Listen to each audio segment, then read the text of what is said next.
Right, hello everyone. Welcome to the last 16 replay analysis video for REBBL in the playoffs. Now, the reason I'm doing this is a replay analysis video, and rather than a straight up Twitch upload, because we did play the game earlier today, is because during the game I wasn't the most happy person, certainly in the first half, and I think that'll be becoming apparent during the replay analysis. And I went out for tea this evening and I decided to actually go away and try and take stock of it. You know, was it the dice or did I make some mistakes? And the best way to do that is to go watch it. So may as well share what I'm thinking at the time because it's still fresh in my mind. But also we can look at, I'm going to look at what I could have done differently and whether or not I made the right choices, plural. I'm not going to ruin the outcome of the game for you, but I think it's well worth watching. It goes right to the wire, I will tell you that. So we'll see. Now, this game is my Dark Elves. We were around about 1800 TV in this game. We were facing off against some undead, and they had some inducements. They had a wizard and a bribe. Bear that in mind, as both of those things are important throughout the game. First thing that happened, that is probably worth mentioning actually, is that I just played 3 other games in REBBL. Played 3 other games on stream at this point, and we've been streaming for about nearly 5 hours, which isn't ideal preparation for an important game. And those games hadn't gone that well, so probably wasn't in the chirpiest of moods, which certainly is something that I need to consider for next time. So here, the first thing that I've just done, by the way I'm fitting my setup, is that we've put 3 cheat players on the line of scrimmage. This team's a problem because you can see here we've got 3 rerolls, but unfortunately one of them is coming from the runner, from leader, which means that I've kind of got to field the runner when I don't really want to. I'd rather field the runner on offense only. And so I've got a lineman that's got block benched, and I've got it benched because I am very aware of the dirty player. I'm expecting a foul off the line of scrimmage, or if he gets one of the high value targets down, probably this guy, then I've got a problem. I stick these 2 guys together because I think with a bit of guard they're mutually supporting one another, because he's probably going to blitz with this dude. So that's what I'm thinking there. And just bear in mind what the skill set of this white is. So got no defensive skills, but it is mighty blow, piling on and tackle, so it's definitely the player I want to get rid of. And he's also got 2 dirty players. One's there and there's another one somewhere kicking around. There it is. Both mummies, just worth calling this out, both have got block. One's also got guard and dodge, so blodge mummy, that's a right pain, especially when my tackle is there and on a witch elf. And then the ghouls, just to round this off, just so we can talk about this. I'll let him set up while he's doing it. He's got running 3 ghouls, a wrestle tackle, so a ball hawk type player, a blodge guard, and then your standard ball carrier, which is blodge, sure hands, and sidestep. He also, which I didn't notice at the time initially, partly because it's off the field, is he's got a kick zombie, so he's running a bench of 13. So we'll let him set up. I don't have any kick, by the way. And I quite like this setup from Toast Guy in terms of it's pretty strong. He does finish pretty much, I think. I'll just let him finish. I'm just checking. I don't think he leaves 2 male. He does leave a gap. I'd say he doesn't leave a gap, but he does. He won fame as well in this game, which was a real shame.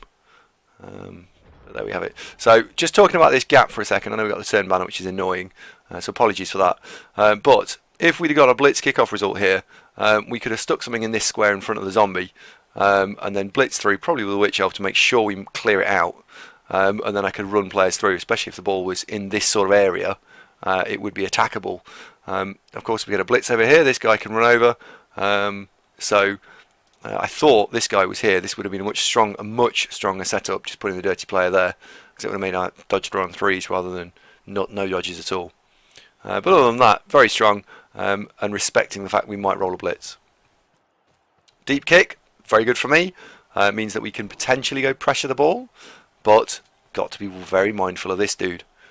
He is the player I need to get rid of straight away, and we need to try and control the dirty players so they don't run around and kill us. So there's 2 things going on in my mind. I'm not really bothered about position, so to speak.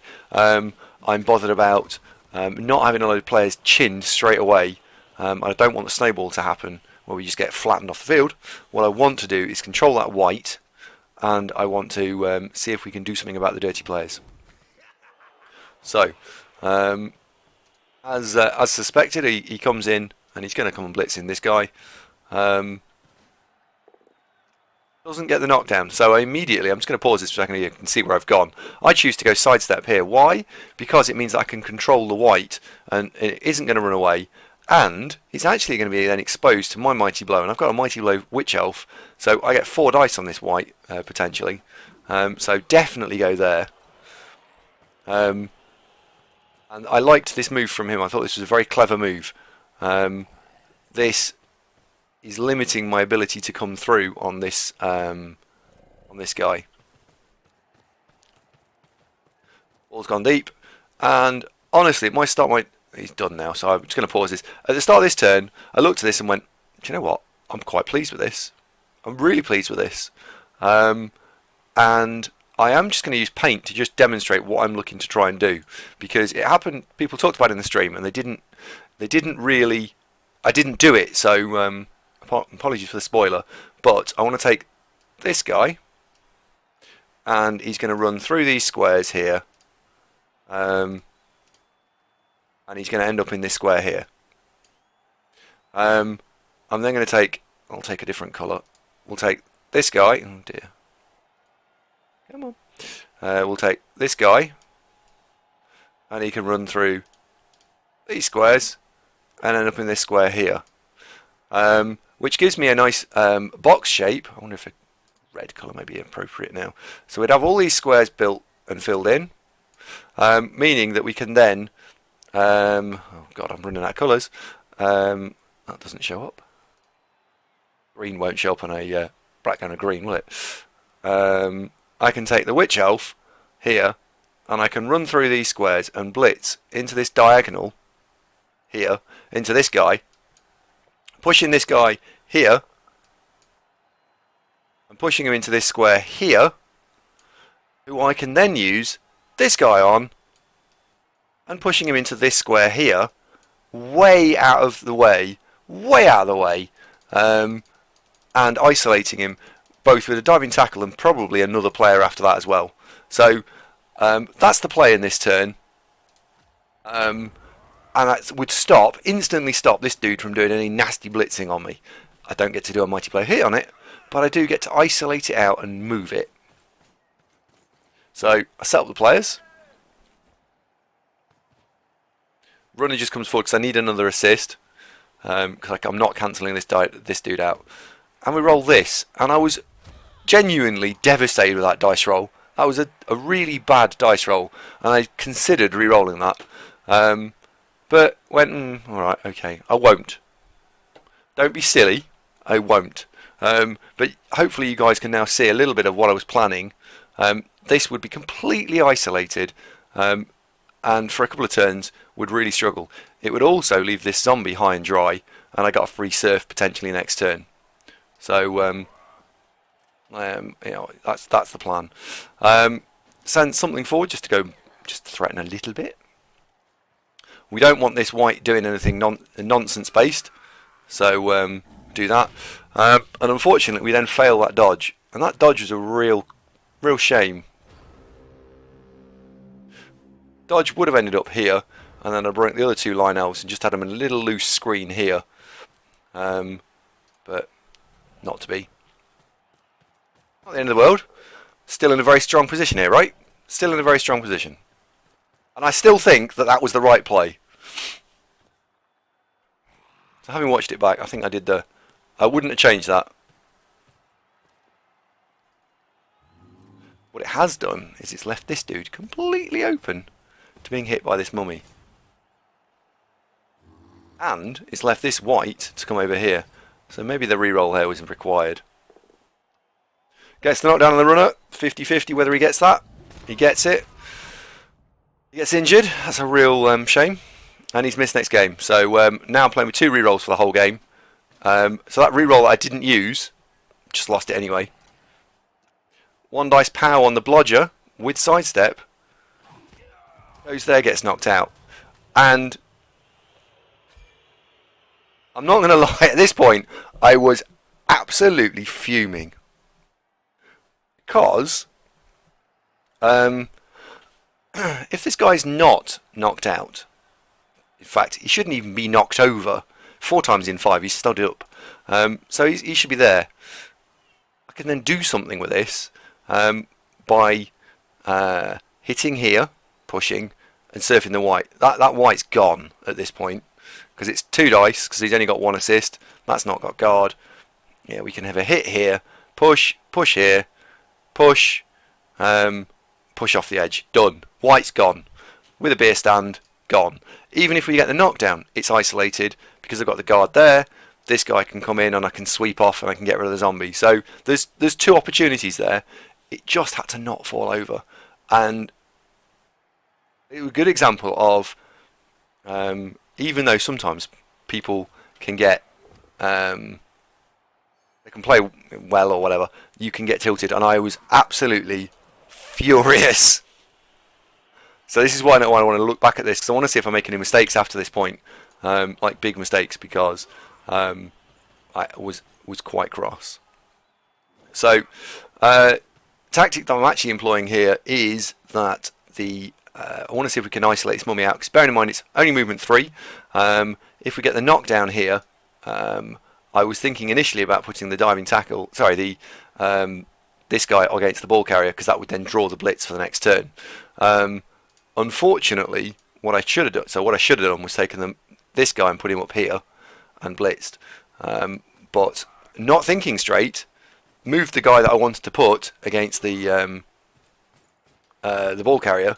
So I would say that's probably the first thing that definitely didn't go in my favour. We don't get the knockdown on the first hit. It's alright, I've got frenzy. Don't get the knockdown on the second hit. Probably should have put it there as well. Because I've just given my blitzer a free. You can have a free hit on my blitzer. Why not? And next action is a fail, which is rather left a big problem. Which is the Witch Elf. She can't be surfed, but she's going to get hit by Mighty Blow piling on. If she gets knocked over, we're going to see a Dirty Player gang foul on this guy, and he's get to hit my my other guard player. So I felt at this point the drive just collapsed, absolutely fell over, and I still haven't really seen a great deal I'd do differently, other than that last move where the ball carrier shouldn't be moving.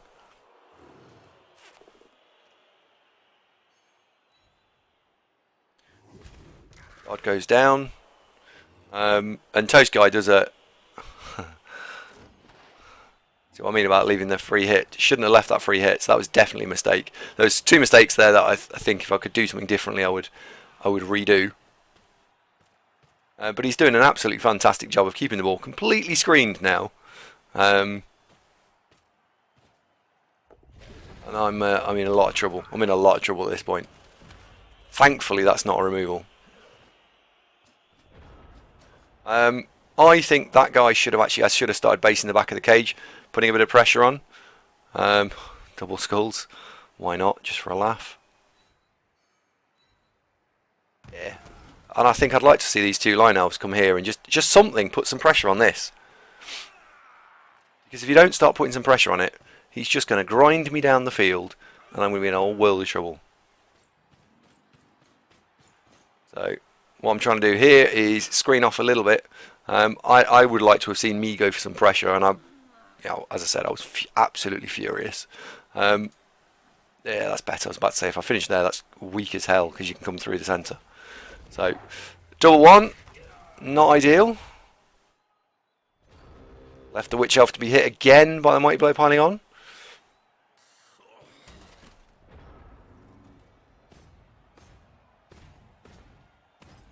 And I've also let that mummy walk all 3 squares this turn. I think we could have done something better about looking and isolating that mummy out. Choose to go there because it's less likely you're going to want to follow that up. But he does. Fair enough. I was very surprised at Toast Guy's blitz here. I thought the Witch Elf would have been the target, because I can't sidestep next to him. Now, in the stream, people were very surprised that wasn't a pylon. I agree with Toast Guy here because I potentially would be able to get a really nice gang foul on that player. And he doesn't need to pile on. He hasn't broken armour. It's not a high value player.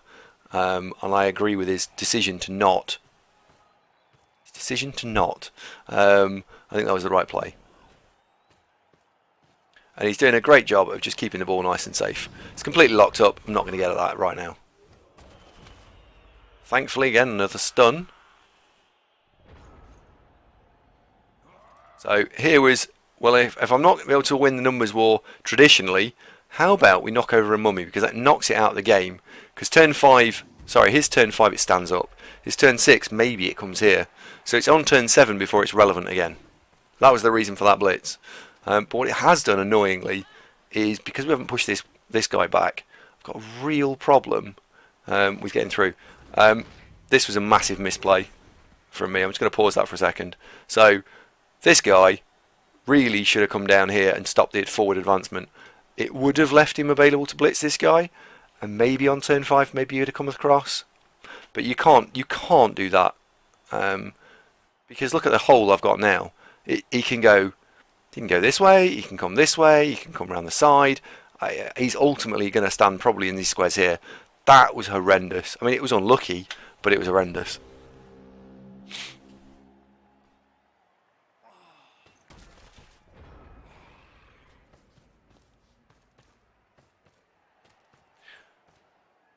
Good move. He's now cutting inside. I think on turn 5, turn 6, you probably want to do that. I was very surprised he didn't use the killer white on the witch elf here, because he could have screened off in a completely different way. Yeah, he's done the zombie. He could have gone ghoul, and this white in these squares here, and been completely fine, and then just use something else to come after the witch elf. And I would have liked to have seen the... Well, I wouldn't have liked to have seen. I think that would have been my play.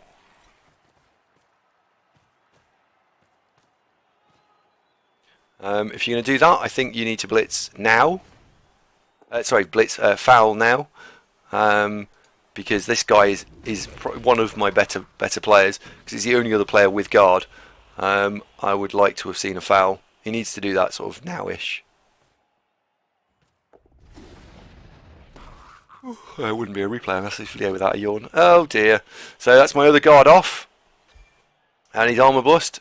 So I get armor bust or dead on the apothecary. So a 30 star player point. Block guard, lineman basically dead. I'm not keeping an armor bust lineman. What it does do is it does get rid of the bribe. However, he's got 13. I don't think that'll stop him fouling. That was very clever. I didn't like that at all, because that meant I might have dodge out on 3s now. So I'm just going to pause this for a second. There we go. Right, and I'm going to ask you guys. Just think about this. What would you do in this scenario? Look at the turn clock and look how many players you've got left. And the first thing that went through my mind here was that actually what's happened is he's just sort of spread his players out. Look, 1, 2, 3, 4, 5, 6. He's only got a cage. So if we can put some pressure on this cage, I can negate some of the player disadvantage I've got, because they're all spread out. And let's see what we can do. So I do. This turn is isolate out of three of the cage corners, because then maybe something will crack. And he's left his most valuable player, by far his most valuable player, as a cage corner. So can I hit that as well? We'll let this play through, but this is absolutely what I was trying to do here.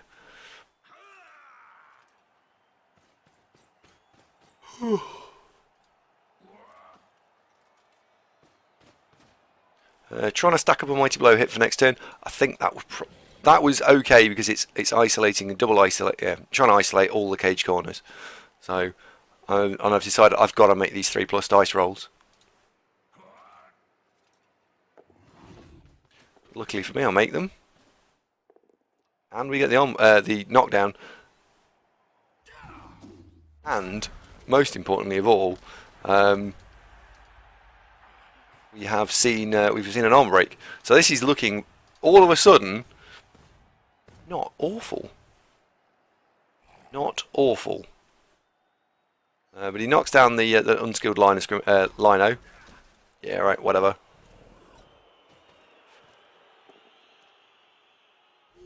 That was a shame. Because if he stood up at this point and he if he stood in that square there, that ghoul isn't going anywhere this turn. So that was quite an important knockdown. He has got wrestle as well, but even so, that was a huge, huge dice roll he made.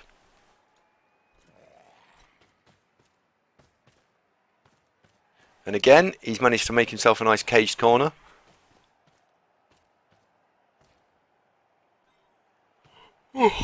Toast Guy, I genuinely didn't understand that move. Short of minimising the... Oh, that was annoying. So that was really annoying. I was like, please don't roll them both down. Because if we get the knockdown here, that'd be quite nice too. But I'm like, alright, okay, well, we'll go after this guy. Sidestep, tackle on the dodge, stand this guy up, bring this guy around the back, bother the back cage corner again, bother the front. Basically, it's a rerun of what happened last turn, except this time we don't get the knockdown. And that is a real pain in the ding-dong. That should have been there, because that means he's got another square to fill in. So I'd say that's a misplay. That really should have been there. Really should have been there, in fact. Because it's dead easy to sweep him off the... sweep him off. He needed to be there. So we know that I can take something away actually from this, which is that when I'm pushing into cages, you should be pushing them further away.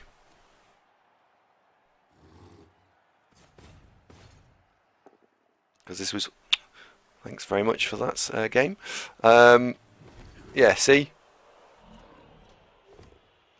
That was a shame.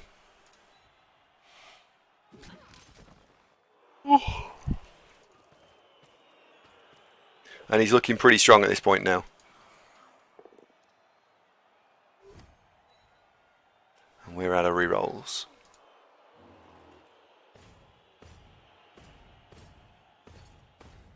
And this was quite big, this last move. And when it's done, that was a... For someone at the time who was quite off balance, I was quite annoyed by that. Let me just... Right. So, there is actually a shot. There is a 2-dice shot on the ball here, needing 1 3+. I wonder if you all can see it. Because I didn't see it initially, and I had to sit and think about it.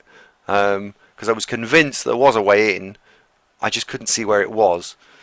And although the replay shows me doing stuff straight away, I didn't. I don't think I moved for the first 2 minutes. Because I was sure I could see a way in, but I just couldn't see it, if you see what I mean. So, well, let's play out, because you'll see it in a second. So, no reroll. I want to ensure we've got a way in.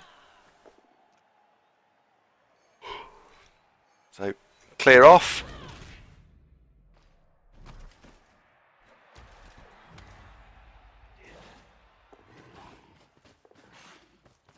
And we roll a 1 for the go for it. Awesome. You could argue you could have done that roll, but then, do you want to do that? I don't think so.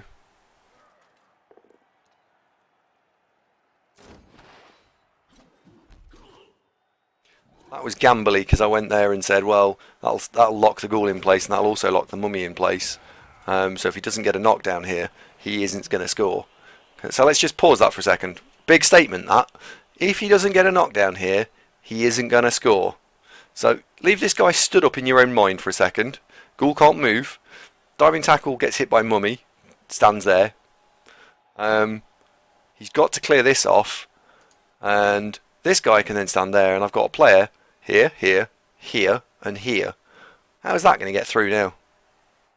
That was quite a big knockdown.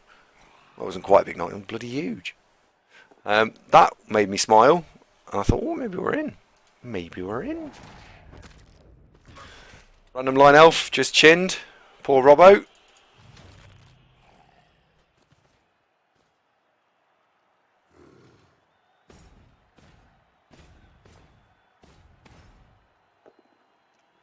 This didn't matter because I couldn't sidestep near the ball, and now he just runs through does like a J shape or whatever it is, and runs it in and scores. So, right, we'll let that set up now. And having watched the replay of the first half again in my own mind, I think that probably was a little bit tilted actually. Not horrendously so. I mean, the standard of play was still pretty good. Pretty good, I think. I'd love to know comments if you guys if you are watching this. Please let us know what you think about the first half, especially because that's the point of actually doing this replay analysis video. And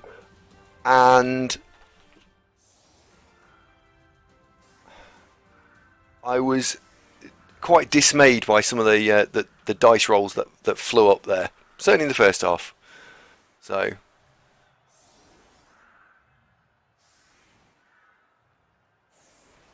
Okay. Now, I was very surprised at Toast Guy's decision here. Very surprised at Toast Guy's decision. Considering the previous round, I'd scored 2 one-turn touchdowns. Two? We certainly scored a movement 7 one-turn touchdown, for sure. And I think we got one in the previous round before that. So, there's something I absolutely can do. And leaving your line of scrimmage together like this is the worst possible thing you can do. I had a choice to make. I could either go for... Oops, not going to pause that. I could either go for the sidestep version or the non-sidestep version. And when that flashes up, I just think, the world's against me. This game is really taking the Michael out of me now. Short of a perfect D, that's about the next worst thing that can possibly flash up. So... we get the push, that's great. Push through. And we need a push here, we need one. And it's because it's just not possible otherwise, because we didn't choose to use the sidestep dude because I wanted the 3 pluses. So we didn't get one. So Mighty Blow hit, no removal. Mighty Blow hit, no removal. And then we've got the casual block, and then the rest of this turn is throw a block. Throw the ball with Sergeant Oddity. So I was disappointed with that one-turn attempt. If we'd had the full 11, I could probably still have managed it, even though we got the knockdown on the second hit. But you need players to swarm around the top, and you need sidestep really. So I at that point gave up. So this is looking pretty bad at this point, because it's 9 versus 11, going into the second half 1-0 down, and against a wizard. And Dark Elves are not particularly the fastest things ever, and we're playing in a blizzard, so that's not good. So strategy-wise here, what I want to do is, I've only got 2 rerolls. I'm playing down. I'm probably not going to be able to turn him over in normal time. I'm going to have to play for the extra time. I'm going to have to play for extra time. So I want to do as few dice rolls as possible in this half in general. So I was surprised by Toast Guy's decision on a couple of things. One, I was surprised that he didn't put the mummies on the line of scrimmage, because if he'd gone mummy, guard guy, mummy, he would have made it very difficult for me to do stuff. And he's given me armor 9 things to hit on rather than armor 8. So he chose to set up quite deep, which would suggest that he's thinking that I want to go score fast, which is absolutely the last thing I want to go and do. Quick snap, which means it's still in a blizzard, which is not ideal for scoring. And I don't really care. Yeah, the QS here doesn't really do a lot, other than that's 6 squares to get from the player who wants to patch the ball to the edge. Mighty Blow. Oh no, no Mighty Blow, not doing anything. Get the knockdown. This is Mighty Blow Witch. Come on. Oh, armor break. Nothing. Stuns are absolutely irrelevant on this line of scrimmage, because this is going to be an 8-turn drive, so stuns don't help me at all. That could be stunned, not stunned, does not matter. So I'd rather have paired a removal there than a stun. And we are rather short of rubbish players for him to blitz, knowing that he's got that nasty killer over there. So we go pitch the ball up. Now I do this is actually a point of tactics, which was I didn't choose to pick the ball up with this guy. I chose to pick the ball up with this guy because I want to farm a 3-star player point this turn, and I can't throw the ball from the edge, because if I fumble it and it's 3 and 9s and goes off, 3 and 8s and goes off the field, we're in a world of trouble. So I throw the ball from not the edge of the field.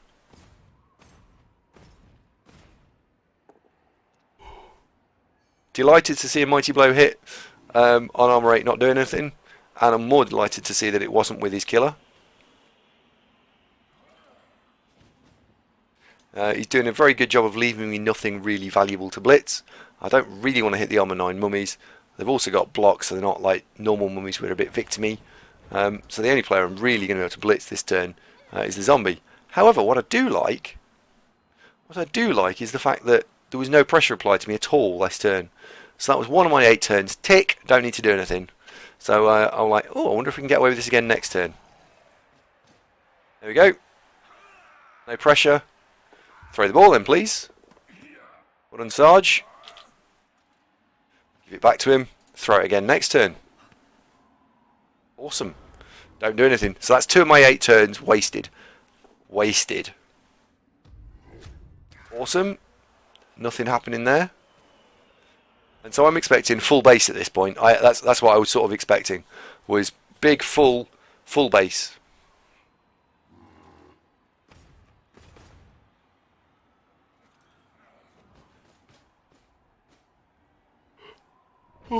Well, we don't get it. So again, I get to probably just wriggle out of this a little bit. Didn't get the knockdown this time, so that was 75%. No knockdown, fine. Not the end of the world. Can't get the hit here, because I could have, if this guy had got tackled, I would have gone after the mummy and then had an additional hit on this. But we don't have one. And these 3 being the most valuable slash easy lowest armor, I want to protect them. I don't want the dirty players running around and doing whatever they want to do, so I'm still protecting these guys from standing up. In my mind, I was like, oh dear, we're going to see a blitz from this dude. We're going to see him go after one of these. 1, 2, 3, 4, 5. You can have a go here. I was thinking the Witch Elf's in a world of trouble.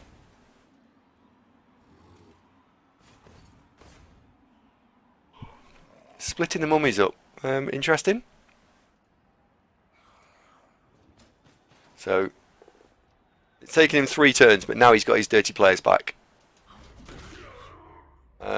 Thank God that wasn't a pile-on. Sugary Chip is still fine, broadly.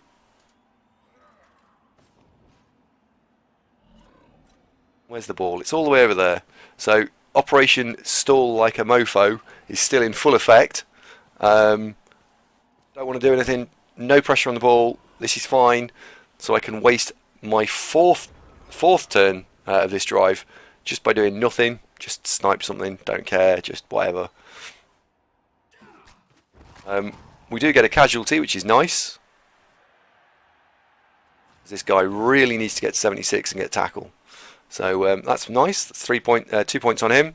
I don't want this guy getting dirty played, so we need to stand on both sides of him so he can't get a really big foul. So we'll bring up 1 player, and then I'm hoping that we can dodge away here. I don't remember if we make it. We do. Well, that's the dodge we fail. So again, the Witch Elf is looking very vulnerable to Mighty Blow piling on. The ball carrier is all the way over there.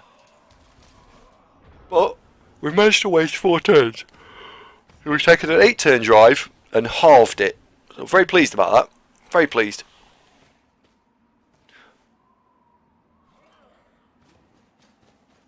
So he goes after the Witch Elf. Thankfully for me, doesn't get the knockdown. And I don't want that thing running around doing whatever it wants. So for the second time this game, we take the sidestep option and we keep it next to us.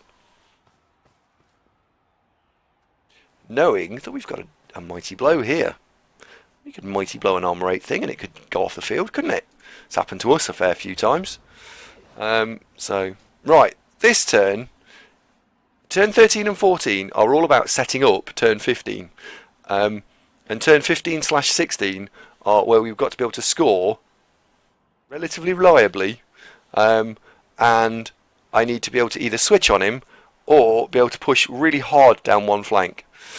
So this turn is about trying to assert some strength in the centre, and then be able to have options to be able to go in both directions. So best thing to do is stop this dirty player going anywhere, so double tag the dirty player. I'd like to see a blitz onto this white. If we get the knockdown, I can, well, we don't even get the knockdown, we should push through here and I can get this guy away. And then I can choose, do I send a witch elf down here, or do we send someone else, maybe this guy? And the point is, I think it's starting, we can start to stretch out the play a little bit, and that would be a better move. So I choose not to send him forward. Do go for the knockdown. Don't get it, unfortunately, which was a real shame. And this guy's very important to us because he's agility 5. He can wriggle through all manner of things, which could be interesting. I don't think I like that handoff on the balance of play, but he's there because I want him to be a screen piece for this guy. So it was a bit gambly because I have to re-roll it if I make it. But we're spread out a little bit now.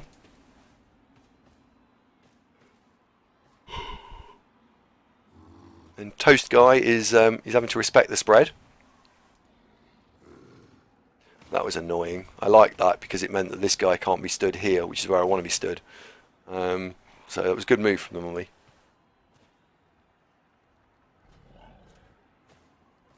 You see, Toast Guy's being very passive, very defensive. I don't know whether it's showing me a lot of respect in terms of, I'm playing as elves and he doesn't want me to elf him, or for some other reason, but he does a very good job of being passive. He would get more out of this if he was just being a little bit more aggressive, I think. Or he certainly would have made me work more. So, right, it's turn 14. Turn 14 objective is we need to get players at least to the point where next turn they can go and be scoring threats. And really, this turn is, can we spread out a little bit and can we threaten? And I want to threaten this corner of the backfield, and I want to threaten this corner of the backfield, to try and drag these undead a little bit apart, so we can then potentially come back the following turn and overload one side or the other, and then be able to score relatively straightforward on turn 16. Okay, so that's the plan. So this guy goes over here. We know that he's going to want to blitz with this guy. So I want to be strong in the centre so I can go in that direction or that direction next turn.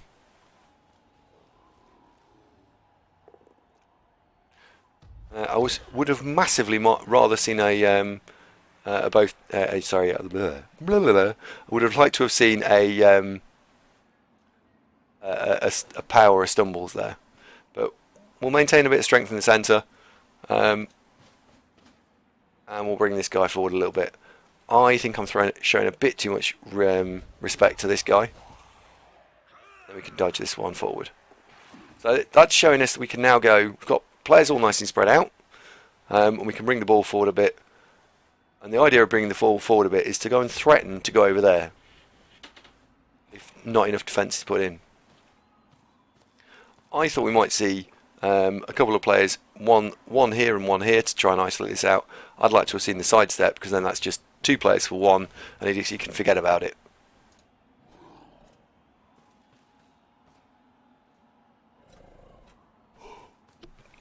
But he chooses to use the sidestep over there, which was quite clever actually, because it meant that he can control the sideline, so that was good play.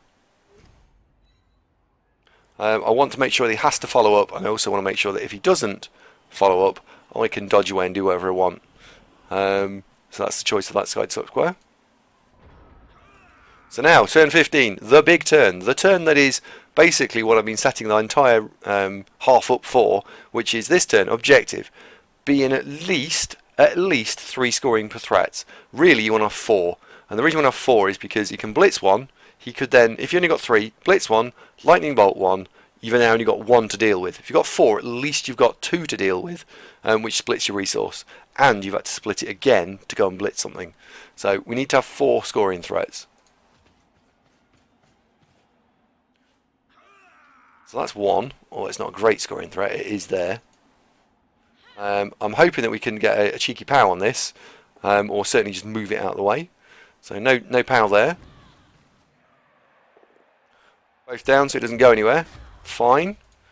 But we can go and be another scoring threat.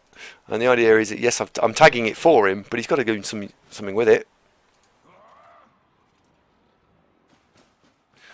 So there's another scoring threat. And that's a big juicy scoring threat, which makes it even worse because of this guy. Very, very, very disappointed not to get a knockdown there because that's an easy 2 dice back. And then my cheeky other scoring threat is bring this guy forward by following up. So 1, 2, 3, 4. I've actually got 5 scoring threats at this point. But what Toast does on this turn is very good, very clever, very good. Didn't really respect the wizard enough there, and I was bloody lucky that wasn't a knockdown.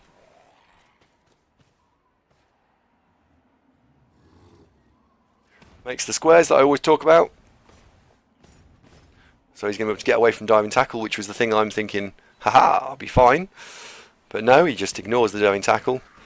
He's also making this now dodge out on 3s away from tackle. So that's very good.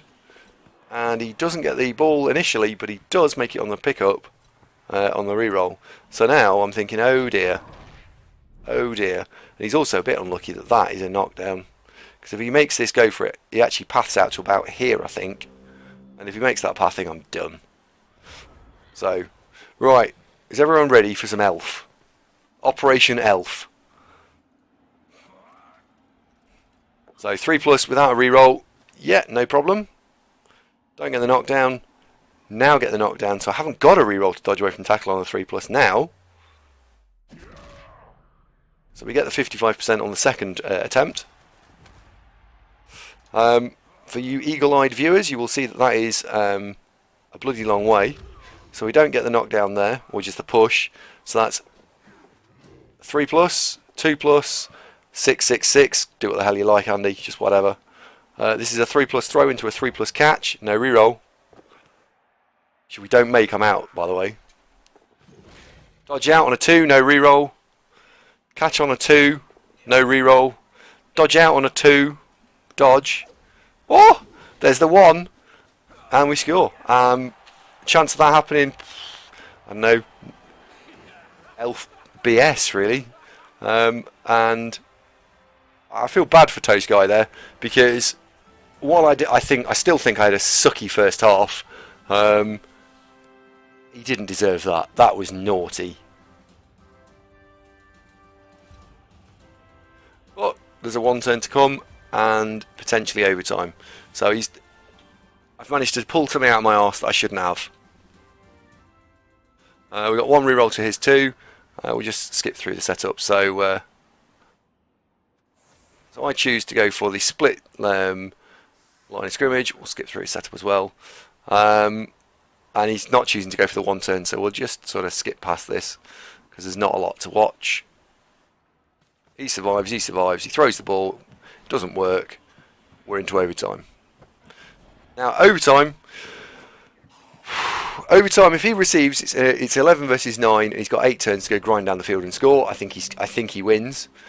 If we get the overtime, it's 11 versus 9, but I've got the ball, maybe. It's probably still, I'd say 60-40 my favour if I receive, 80-20 his favour if he receives. So let's see what happens.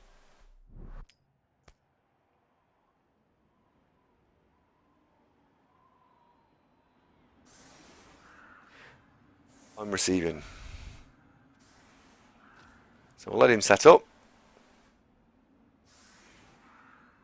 And this time round, I really liked his setup, which is that he's gone nice and deep again, and the deep setup this time, where if I can do a 2-turn score, game's done, and yeah, I like this setup. So my plan is blitz this guy, have players, I think there, and over here somewhere, and have the agility 5 guy holding the ball, because then I can just walk it in next turn. and I will throw my rerolls at this to make this a 2-turn score, because it's all about trying to get the 2-turn score off. What I completely failed to spot is this kicker here. Certainly missed to miss. Oh no, I don't spot it. I do spot it. So I can't have 3, so I can't have 1 at the back here. So we've gone for. He's probably going to put it in the corner, either here, here, or here. And he does. Both teams get another reroll. That's great. I've got 3 rerolls now. Sorry, I got 2 rerolls. He's got. No, I've got 3 rerolls. And that kick is brilliant for me because we can still do operation. Get the ball to this guy. I can block here and come through, and then it can be 1. I should have changed tactic because I'm a player short, because I initially thought I got a guy here and I haven't got one. So what I should have done was not attack this guy. This was a misplay from me for sure. I could go 1, 2, 3, 4, 5, 6, hand off. That's fine. 1, 2, 3, 4, 5, 6, 7. Be stood there, and then have 1, 2, and another one back here if needs be, and we can just run it in and score the following turn. So I think this turn was not handled well from me, and I could have blitzed from here actually and brought the Witch Elf in.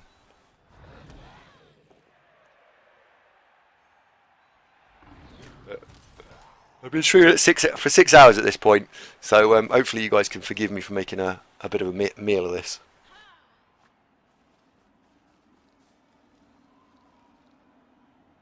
So the plan now is get the agility guy in this square here. As the front of the cage is fine. It's just a little backdoor problem. There's a backdoor problem.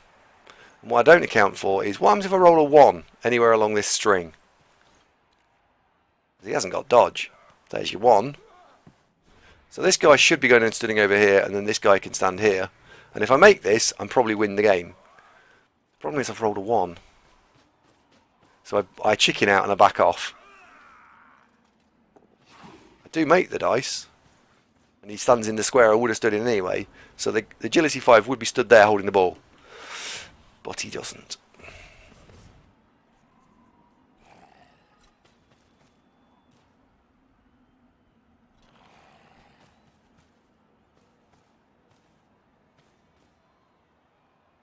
I do think that's fine. I've still got three valid scoring threats.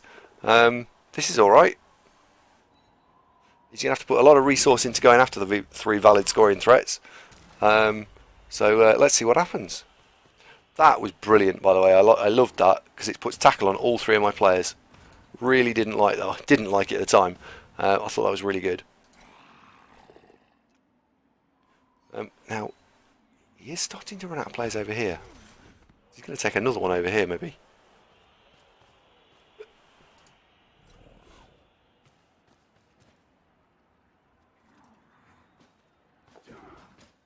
And that guard move meant that I was now not scoring with that Witch Elf this turn. So now it's okay, we'll go down the other flank. He's agility 5 and he's also strength 4 and blodge. So he's going to be an hard nut to take down. The only people that can 2 dice him naturally are the mummies. And everything else needs lots and lots and lots of support. So if we can then screen up the front here, players can't come around the top.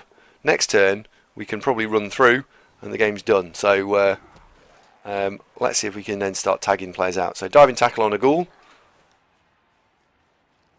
This is a bit naughty. I choose to try and... That's now 3 pluses. I know this one can get through with the dodge. All we need to do now is stand in this square here. That's a real shame. So we would have had another Witch Elf. She would have stood in that square there, meaning that no one comes around the top. And then in 2 turns, this guy goes and just charges forward.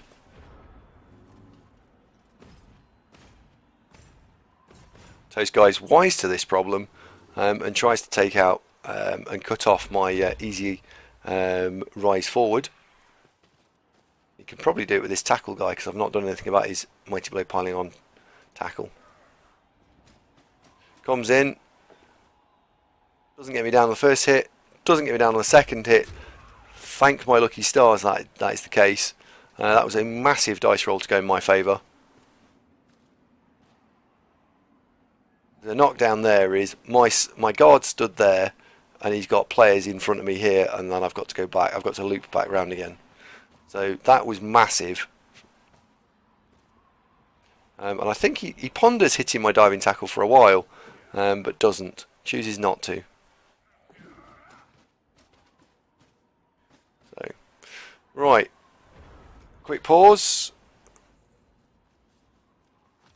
So, this turn, this guy, 1, 2, 3, 4, 5, 6, 7, can be stood there.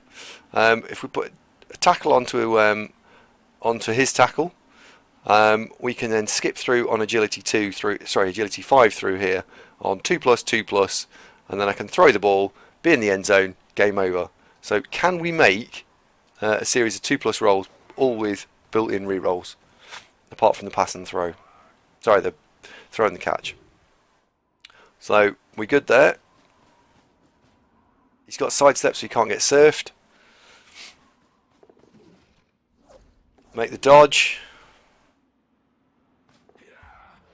2+ because he's agility 5. Fucking drop it. Re-roll it. And score. Yes. So we fluke our way through there. I think Toast Guy, the first of my 2 touchdowns, was massively unlucky. Sorry, massively lucky. That one, that was much more controlled.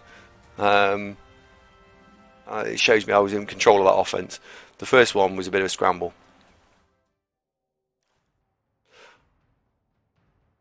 Have a quick look at some dice rolls. So dice statistics. We failed, bloody hell, quite a lot of dodges. We certainly felt like it in the first half. And our armour didn't really hold up a great deal either. But he's got some mighty blows, some piling on, some dirty players, blah blah blah blah. So that went alright. Alright on the catches.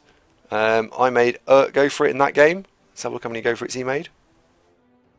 Just the 2, so good positioning play from both players then, because we weren't throwing go for it's around like confetti. That's good. I think overall that game, I still feel I was a bit irritated with the first half. Probably now looking back on it, yes, I was unlucky in my opinion, but it was probably mostly the mood of the previous 3 games which just hadn't flown quite nicely for me that impacted my mood in this one. So something to take away from that. Did throw 5 passes, so we've done all right. And it's onwards to the next round. Overall, I think Toast Guy was a fantastic opponent. I'd love to play him again. Good player, good coach, nice chap, and thumbs up. So, if you want to come and join us live for the REBBL Last 8, you can do so. It'll be in our Discord server. So the link for the Discord, the Facebook, and the Twitch will be in the comments below. If you're interested in that, please join us. If it's the first time you're watching YouTube, we really love you to subscribe so you can see more content. We are planning on releasing race guides in the near future. But as always, one thing remains for me to say. So I've been Andy Davo, you've been the viewer, and this has been a REBBL recap. Thank you.